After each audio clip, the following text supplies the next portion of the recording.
ഒരു ദിവസം നമ്മെ കൊണ്ട് കഴിയാവുന്നതുപോലെ നമ്മൾ ഹബീബായ നബിതങ്ങളെ മേലെ സ്വലാത്തിയിടണം. ആ കൂട്ടത്തിൽ 5 നേരവും നമ്മുടെ ഹൃദയത്തിൽ ഉണ്ടാകേണ്ട ഒരു ഓർമ്മ നബി സല്ലല്ലാഹു അലൈഹി വസല്ലം തങ്ങൾ പഠിപ്പിച്ചു. ബാങ്ക് വിളിച്ചതിന് ശേഷമുള്ള ദുആ. എല്ലാവർക്കും അറിയില്ലേ ബാങ്ക് വിളിച്ചതിന് ശേഷമുള്ള ദുആ? അറിയാവുന്നവര്, കുട്ടികൾക്കൊക്കെ അറിയില്ലേ?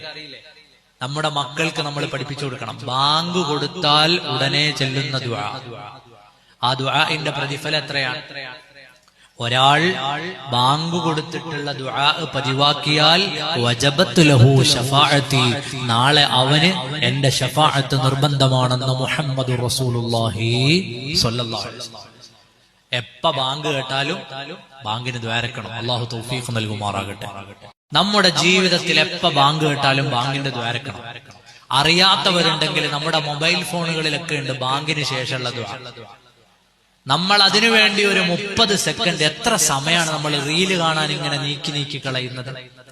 ഒരു ദിവസം 5 മിനിറ്റ് ഉണ്ടെന്ന് കൂട്ടിക്ക്. 5 മിനിറ്റ് നമ്മൾ ചെലവാക്കിയാൽ ഒരു ദിവസം ഒരു ബാങ്ക് കേട്ടിട്ട് ഒരു ദുആ ചെയ്യാൻ 1 മിനിറ്റ് സമയം എടുത്താൽ 5 വഖത്തിന് കൂടി എത്ര മിനിറ്റ് വേണ്ടി വരും?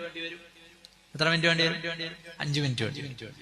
5 മിനിറ്റ് ബാങ്കിന് ശേഷമുള്ള ദുആ നമ്മൾ പതിവാക്കിയാൽ വജബത്ത് ലഹു ശഫാഅത്തി, അവന് ശഫാഅത്ത് നിർബന്ധമായി എന്ന് മുഹമ്മദുർ റസൂലുള്ളാഹി സ്വല്ലല്ലാഹു അലൈഹി വസല്ലം. അല്ലാഹു അതൊക്കെ ജീവിതത്തിൽ പകർത്താൻ നമുക്ക് തൗഫീഖ് നൽകുമാറാകട്ടെ. ഇന്ന് നമ്മളെ ദുരന്തം എന്താണെന്നറിയോ? നമുക്ക് ഒരുപാട് കാര്യങ്ങൾ പലയിടത്തുനിന്നായിട്ട് നമ്മൾ കേൾക്കും. യൂട്യൂബിൽ വയലേക്കും, പരമ്പരയ്ക്ക് വയലേക്കും, ഉറൂസിന് വയലേക്കും. പക്ഷേ അതൊക്കെ നമ്മുടെ ജീവിതത്തിൽ പകർത്തുന്നതിൽ നിന്ന്, പഴയ കാലത്ത് അങ്ങനെയല്ല, എവിടുന്നെങ്കിലുമൊക്കെ കിട്ടുന്ന ഇൽമുകൾ അത് ജീവിതത്തിൽ പകർത്താൻ നമ്മുടെ മുൻഗാമികൾ ഉത്സാഹം കാണിച്ചിരുന്നുവെങ്കിൽ ഇന്ന് നമ്മുടെ ഈമാനിന്റെ കുറവ് കൊണ്ടോ മറ്റോ നമുക്കറിയാവുന്ന കാര്യങ്ങൾ പോലും ചെയ്യാൻ നമുക്കിന്ന് സാധ്യമാകാതെ വരുന്ന സമയമാണ്. അല്ലാഹു തആല നമുക്കൊക്കെയും ഖൈറാത്തുകൾ വർദ്ധിപ്പിക്കാൻ തൗഫീഖ് നൽകുമാറാകട്ടെ.